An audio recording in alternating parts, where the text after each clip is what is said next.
मैं अपनी यात्रा में अभी भी चल रहा हूँ और चलते चलते मेरे मन में एक ख्याल आया।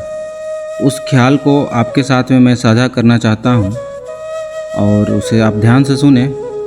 मैं आज आपको प्रेम का एक नया रूप दिखाता हूँ। ध्यान से सुने और महसूस करें। आप सभी लोगों ने करवा चौथ के बारे सुना होगा और उसके बारे में जानते होंगे। आप जितना जानते हैं, पर मैं जो महसूस कर पाया हूँ अभी तक अपने प्रेम की यात्रा में, तो मैं उसे आपको बताता हूँ। करवा चौथ का रहस्य प्रेम और मृत्यु का अदृश्य संतुलन है।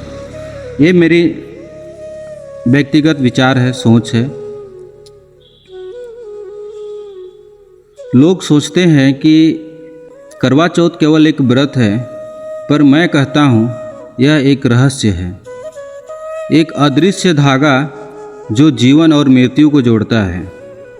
स्त्री उस दिन भूखी रहती है, पानी तक नहीं पीती, केवल इस कामना में कि उसके पति की आयु लंबी हो जाए। पर क्या सचमुच ऐसा होता है? अगर तुम गहराई से देखो तो अक्सर वही स्त्री अपने पति को विदा करके भी 20 से 30 साल तक जीवित रहती है।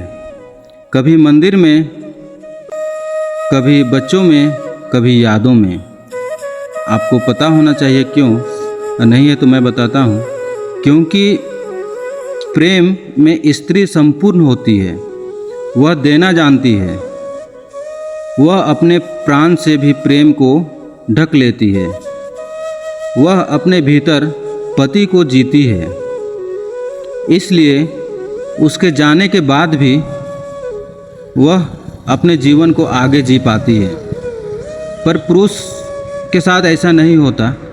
पुरुष प्रेम में हमेशा अधूरा होता है। वह स्त्री के बिना खो जाता है। वह जीवन नहीं जीता, वह केवल सांसें लेता है। उसका प्रेम केंद्र से बाहर है। स्त्री में जब वह केंद्र ही चला जाता है तो उसका अस्तित्व भी डगमगा जाता है।